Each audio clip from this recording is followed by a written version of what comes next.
Hi friends, welcome to बुंद class में आपका स्वागत है। जैसा कि दोस्तों आपको पता ही होगा कि वर्तमान में एसएससी जीडी की वैकेंसी 25,000 प्लस आ चुकी हैं, जिसमें जीके एंड जीए और सीए तीनों पोर्शन मिलकर आना है। जो 25 नंबर का मिलकर आना है, उसमें साइंस भी ऐड है। ठीक है, तो हमने इसमें एसएससी जीडी का पेपर ध्यान में रखते हुए आपके लिए बायोलॉजी का वीडियो आपके लिए प्रतिदिन मिलने वाला है। ठीक है, तो आप लोग वीडियो प्रतिदिन देखिएगा। और इसके बाद साइंस आपको बेसिक टू हाई लेवल तक पढ़ाई जाएगी। ठीक है, इसके बाद आपको 500 MCQ का वीडियो आएगा। तो इसमें आपको कोई भी वनडे एग्ज़ाम दे सकते हैं, चाहे ऑल इंडिया वनडे एग्ज़ाम होगा जिसमें साइंस पूछी जाएगी। आपको लिए यह वीडियो इम्पोर्टेंट होने वाला है। ठीक है, जिसमें चाहे आपका NTPC हो, रेलवे CBT 2 हो, ठीक है, NTPC CBT 2 हो या GOV-D हो और या फिर SSC GD हो। ठीक है, तो वीडियो स्पेशल SSC GD के लिए तो है ही। ठीक है, अब बात कही जाए आपकी जीव विज्ञान क्या है या बायोलॉजी किसे कहते हैं। तो बायोलॉजी किसे कहते हैं आप लोग बताएंगे कि बायोलॉजी क्या है। तो बायोलॉजी दोस्तों, लॉजी का मतलब होता है अध्ययन करना। क्या? लॉजी का मतलब होता है अध्ययन करना, और बायो का मतलब होता है लिविंग। मतलब बायोलॉजी का मतलब होता है जो सजीवों का अध्ययन किया जाता है, उसे कहा जाता है बायोलॉजी। ठीक है, अब बात कही जाए आगे, तो बायोलॉजी शब्द किसने दिया था। तो बायोलॉजी शब्द किसने दिया था, तो 1801 में।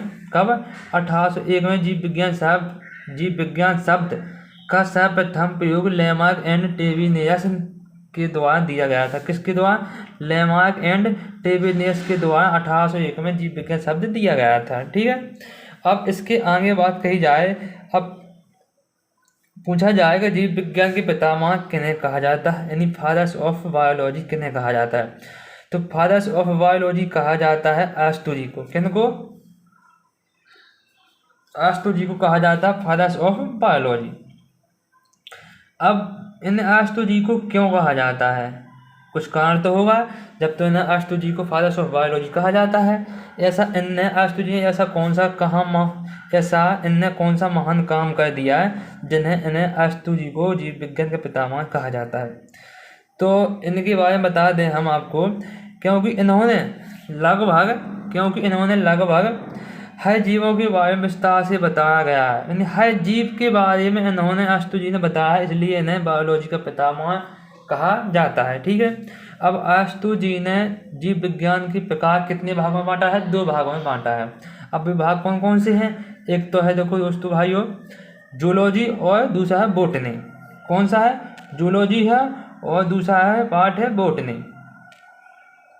ठीक है, अब जूलॉजी को कहा जाता है जंतु विज्ञान, और बोटनी को कहा जाता है वनस्पति विज्ञान। ठीक है, अब जंतु विज्ञान और वनस्पति विज्ञान अंतर क्या है?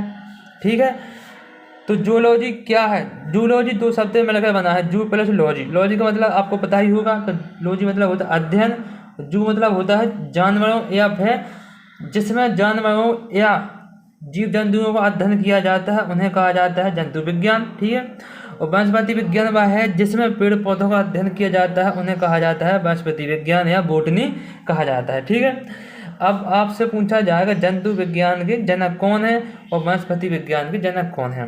तो जंतु विज्ञान के जनक है अरस्तू। ठीक है, और वनस्पति विज्ञान के जनक हैं को थियोफिस्टस। ठीक है, अब थियोफिस्टस तो जनक हैं और अरस्तू जी हैं जंतु विज्ञान के। अब इनकी पुस्तक एक पुस्तक भी है। अब वह पुस्तक कौन कौन सी है?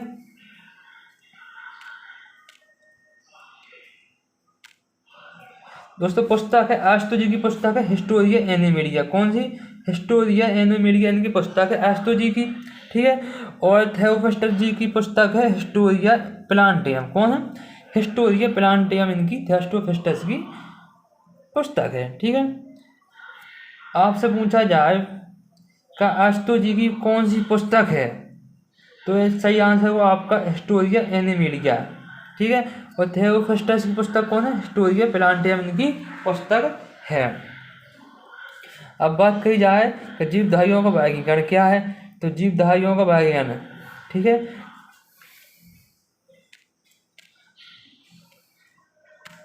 वर्गीय मतलब होता है टेक्सोनोमी। टेक्सोनोमी किसे कहते हैं, ठीक है। टेक्सोनोमी या उसी को वर्गीकी कहा जाता है जिससे जीवधारियों का वर्गीकरण है। इसमें क्या है टेक्सोनोमी, तो उसको आप समझते हैं आगे क्या है नेक्स्ट पॉइंट, ठीक है। अब टेक्सोनोमी उन्हें कहा जाता है जंतु विज्ञान की वह शाखा, जंतु विज्ञान की वह शाखा जिसमें अलग अलग प्रकार के जीवों का नामकरण करके उनको अलग अलग समूह में बांटा जाता है, इसलिए उन्हें टेक्सोनोमी या वर्गीकी कहा जाता है। एक तो भाषा समझते हैं कि जंतु विज्ञान की वह शाखा जिसमें अलग अलग प्रकार के जीवों का नामकरण करके उनको अलग समूहों में बांटा जा गया है, इसलिए उन्हें वर्गीकी या टेक्सोनोमी कहा जाता है, ठीक है। अब बात कही जाए आपसे फादर्स ऑफ टेक्सोनोमी, टेक्सोनोमी के पितामह यानी वर्गीकी के पितामह किन्हें कहा जाता है। तो वर्गीकी के पितामह आप लोग बताइएगा किन्हें कहा जाता है। तो वर्गीकी के पितामह 1735 ई में केवलस लीनियस ने इन्हीं को कहा जाता है फादर्स ऑफ टेक्सोनोमी। किनको? केवलस लीनियस को कहा जाता है फादर्स ऑफ टेक्सोनोमी। अब इनकी एक पुस्तक भी है, कौन सी है? तो केवलस लीनियस ने एक पुस्तक लिखी थी 1735 ईस्वी में, सिस्टेमा नेचुरी। सिस्टेमा नेचुरी इनकी पुस्तक है जो अभी रेलवे का पेपर हुआ था, NTPC CBT 1 का पेपर हुआ था, उसमें पूछी गई थी आपसे। तो दोस्तों सिस्टेमा नेचुरी पुस्तक किन की है? तो इसमें सही आंसर था केवलस लीनियस की पुस्तक थी सिस्टेमा नेचुरी। अब इन्हें टेक्सोनोमी के पितामह क्यों कहा जाता है? तो इसलिए कहा जाता है इन्होंने सिस्टेमा नेचुरी में 4000 से ज़्यादा जीवों का वर्गीकरण किया। कितना? 4000 से ज़्यादा जीवों का वर्गीकरण किया, इसलिए इन्हें वर्गीकी का पितामह या टेक्सोनोमी फादर्स ऑफ टेक्सोनोमी कहा जाता है, ठीक है। अब इन्होंने केवलस लीनियस जी ने जीवों की दो नाम पद्धति भी दी थी। अब आपसे पूछा जाए कि दो नाम पद्धति किसने दी थी? सही आंसर होगा केवलस लीनियस ने जीवों की पद्धति दो नाम पद्धति दी थी, ठीक है। अब इसके बाद कुछ इम्पोर्टेंट वनस्पति के नाम है दोस्तों, कौन कौन से हैं? आपसे पूछा जाए मनुष्य का वनस्पति नाम क्या है? तो होम सेपियंस इसका वानस्पतिक नाम है, किसका? मनुष्य का, ठीक है। मेंढक का क्या नाम है? तो मेंढक का नाम है रेनर टिटिकाका, इसका नाम है। आपसे पूछा जाए बिल्ली का क्या नाम, वानस्पतिक नाम? तो फेलिस डोमेस्टिका बिल्ली का नाम है, ठीक है। अब बात की जाए कुत्ता की, कुत्ता की केरस टेमिलेनिस का है, केरस टेमिलेनिस इसका कुत्ता का वनस्पति नाम है। गाय का दोस्तों यह इम्पोर्टेंट, ज़्यादा इम्पोर्टेंट है गाय का। तो गाय का मोस्ट इम्पोर्टेंट नाम क्या है, वनस्पति नाम क्या है? Bos indicus. दोस्तों अभी गॉव-डी की पेपर या SSC GD के पेपर हुए थे, उसमें पूछा गया था कि गाय का वनस्पति नाम क्या है, तो इसका सही आंसर था बॉस इंडिकस, इसका नाम था। तो आप लोग यह इम्पोर्टेंट हैं, तो आप लोग नोट करके लिख लीजिएगा, ठीक है।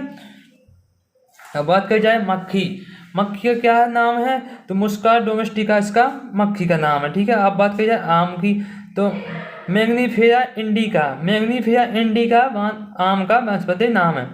अब बात करी जाए धान की, तो धान की ओरेंजा सेटिवा इसका धान की वनस्पति नाम है। अब बात करी जाए गेहूँ की, तो गेहूँ की ट्रिटिकम एस्टिकम इसका गेहूँ का वनस्पति नाम है। अब लगा मटर का पिजियम सेटिवम इसका मटर का नाम है। अब बात कही जाए चना की, तो सीसम एनिटीटम चना का नाम है, ठीक है। अब बात कही जाए सरसों की, तो सरसों का क्या नाम है? तो ब्रासिका कैम्पेस्टेनिस इसका सरसों का वनस्पति नाम है, ठीक है दोस्तों। तो आप लोगों को ये चीज़ें याद करना है, ठीक है। हम आपसे कल पूछिए, ठीक है। अब बात करते हैं कुछ इम्पोर्टेंट पॉइंट की। अब बात कही जाए आपसे कि आधुनिक वर्गीकी के पितामह किन्हें कहा जाता है? तो आधुनिक वर्गीकी के पितामह भी इन्हीं को कहा जाता है, केवलस लीनियस जी को। क्यों? तो केवलस लीनियस ने वर्गीकरण प्रणाली की शुरुआत की थी जिससे आधुनिक वर्गीकी की नींव रखी थी, इसलिए इन्हें आधुनिक वर्गीकी का पितामह कहा जाता है, किसे? केवलस लीनियस को, ठीक है। अब इसके बाद नेक्स्ट पॉइंट है, अब बात कही जाए आपसे का द्विना पद्धति किसने दी थी, तो क्यूलस लीनियस ने दी थी। ठीक है, अब बात कही जाए नेक्स्ट पॉइंट की है, तो थ्री किंगडम क्लासिफिकेशन है, 3 जगत का वर्गीकरण किसने दिया था, 3 जगत का वर्गीकरण किसने दिया था, इसका आंसर है अर्नेस्ट हैकेल। किसने दिया था, अर्नेस्ट हैकेल। अर्नेस्ट हैकेल ने दिया था इन 3 जगत का वर्गीकरण। ठीक है, अब कौन कौन से थे, तो आप लोग नोट करके लिख लीजिए कौन कौन से थे। ठीक है, ये पेपर में अवश्य पूछते हैं। पहला था एनिमेलिया, एनिमेलिया। ठीक है, दूसरा था प्रोटिस्टा। ठीक है, दूसरा था प्रोटिस्टा। ठीक है दोस्तों, और तीसरा पॉन्ड था कौन सा, प्लांटेयम। प्लांटेयम तीसरा यह पॉन्ड था। तो कौन कौन से हो गए, पहला हो गया एनिमेलिया, दूसरा होगा प्रोटिस्टा और तीसरा हो गया प्लांटेयम। यह 3 जगत का वर्गीकरण इसलिए इन्हें कहा दिया था। कौन कौन से, एनिमेलिया हुआ, प्रोटिस्टा हुआ और प्लांटेयम हुआ। किसने दिया 3 जगत का वर्गीकरण, अर्नेस्ट हैकेल जी को। ठीक है, अब इसके बाद नेक्स्ट पॉइंट की बात कही जाए आपसे, कब 5 जगत का वर्गीकरण किसने दिया था, यानी 5 किंगडम क्लासिफिकेशन किसने दिया था, तो 5 किंगडम क्लासिफिकेशन दिया था आर.एच. व्हिटेकर। ठीक है, यह मोस्ट इम्पोर्टेंट होने वाला है। तो आर.एच. व्हिटेकर ने दिया था 5 जगत का वर्गीकरण। ठीक है, अब दुनिया के समस्त, अब बात कही जाए व्हिटेकर के बारे में बात हो रही है। ठीक है, किंतु व्हिटेकर ने दुनिया के समस्त 5 जीवों को वर्गीकृत किया। वर्गीकरण की इकाई क्या है, अब दोस्तों आपसे पूछा जाए तो वर्गीकरण की यूनिट क्या है, तो यह जाति है, जाति यूनिट है वर्गीकरण की इकाई। ठीक है, अब जगत कौन कौन से हैं, 5 जगत वर्गीकरण के नहीं आज भी टीका कौन कौन से दिए थे, तो उन्होंने दिए थे मोनेया हुआ, ठीक है दोस्तों, प्रोटिस्टा हुआ, पादप हुआ, कवक हुआ और जंतु हुआ। यानी 5 जगत के वर्गीकरण इन्हों में 5 प्रकार में बांटा गया था। कौन कौन से हैं, तो आप लोग को वो बता दिए गए हैं, और मोनेया, प्रोटिस्टा, पादप, कवक और जंतु। ठीक है दोस्तों, वीडियो पसंद आया तो दोस्तों लाइक करें, शेयर करें, बंदर क्लासेस को सब्सक्राइब करें। ठीक है दोस्तों, और वीडियो को ज़्यादा से ज़्यादा दोस्तों को शेयर करिएगा।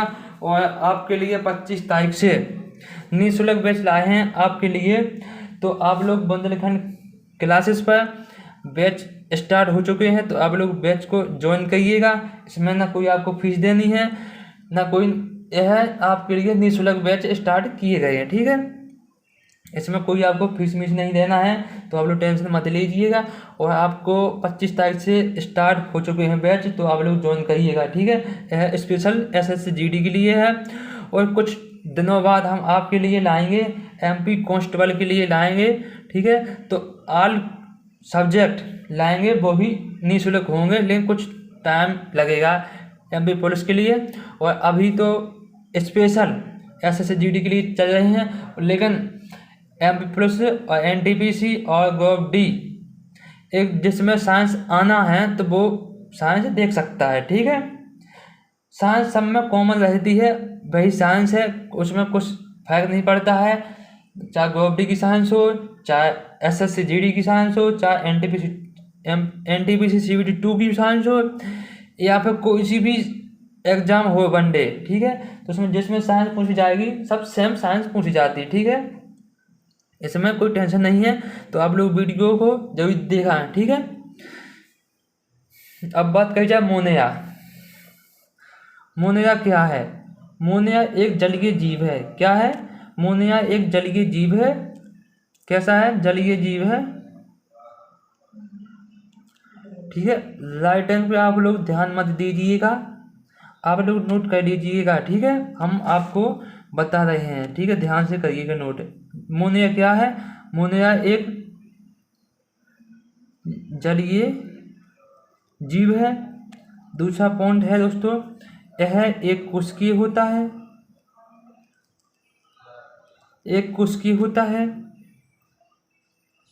दोस्तों। यह प्रोकैरियोटिक होता है, प्रोकैरियोटिक होता है। ठीक है, अब एग्जाम्पल की बात कही जाए इसमें मोनेरा में कौन कौन से एग्जाम्पल आते हैं, तो जैसे होगा बैक्टीरिया, बैक्टीरिया को हिंदी में कहा जाता है जीवाणु। ठीक है, और सेकंड नंबर पर है ग्रीन ब्लू एल्गी यानी नील हरित शैवाल, इसको हिंदी में कहा जाता है। इसमें दो इम्पोर्टेंट एग्जाम्पल है, और भी बहुत सारे हैं लेकिन दो इसमें इम्पोर्टेंट है, बैक्टीरिया और ब्लू ग्रीन एल्गी, दो इम्पोर्टेंट चीज़ें हैं। अब बात करिए दोस्तों आपको प्रोटिस्टा के बारे में, तो प्रोटिस्टा भी एक जलीय जीव है।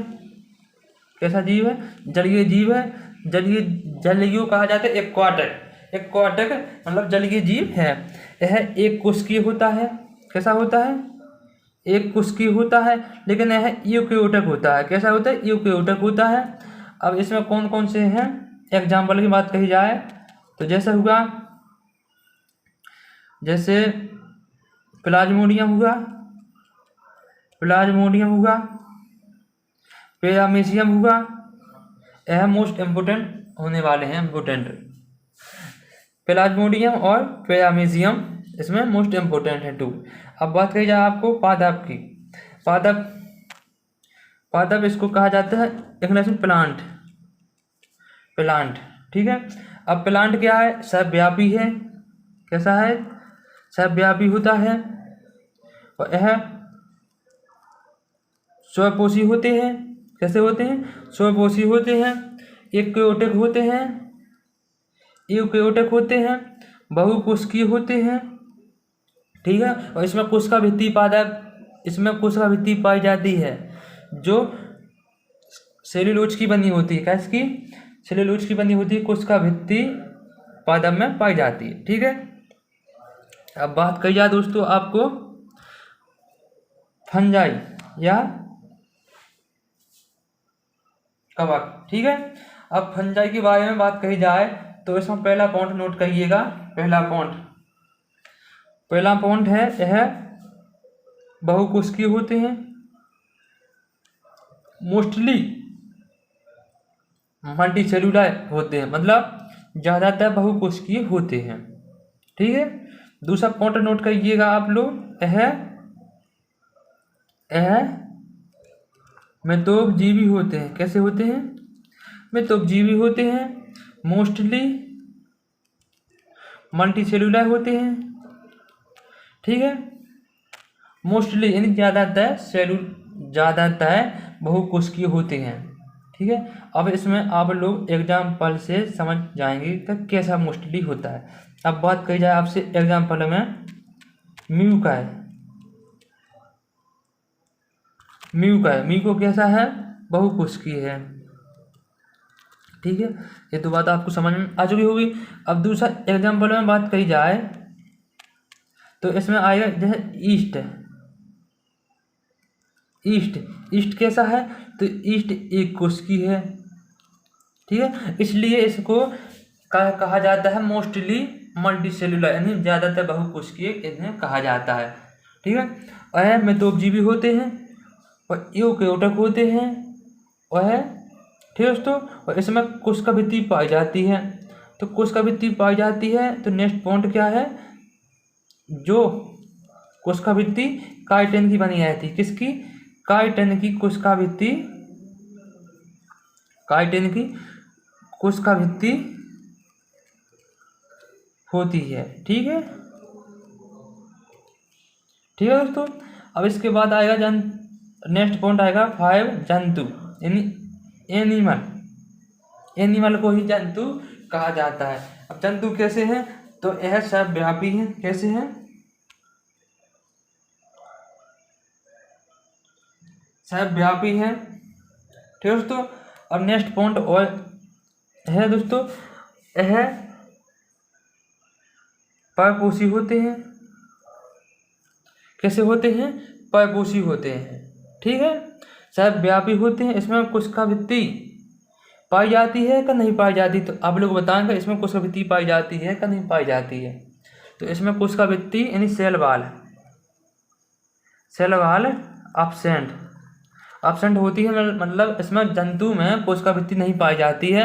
यह परपोषी होते हैं, सर्वव्यापी होते हैं, और यह यूकेरियोटिक होते हैं। यूकेरियोटिक होते हैं। ठीक है।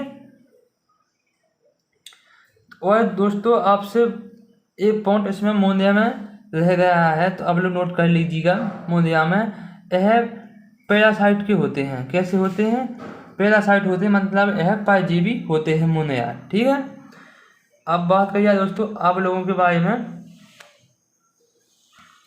का पूछा जाएगा 5 जगत का वर्गीकरण किसने दिया था, तो आप लोगों को पता ही होगा का आर.एच. व्हिटेकर ने दिया था 5 जगत का वर्गीकरण। ठीक है। अब आपसे पूछा जाए यूकेरियोटिक और प्रोकैरियोटिक अंतर क्या है, तो प्रोकैरियोटिक और यूकेरियोटिक क्या है, तो प्रोकैरियोटिक अर्ध विकसित होता है और यूकेरियोटिक पूर्ण विकसित होता है। ठीक है। प्रोकैरियोटिक में केंद्रक नहीं पाया जाता है, यूकेरियोटिक में केंद्रक पाया जाता है। ठीक है। प्रोकैरियोटिक है ना जो दोस्तों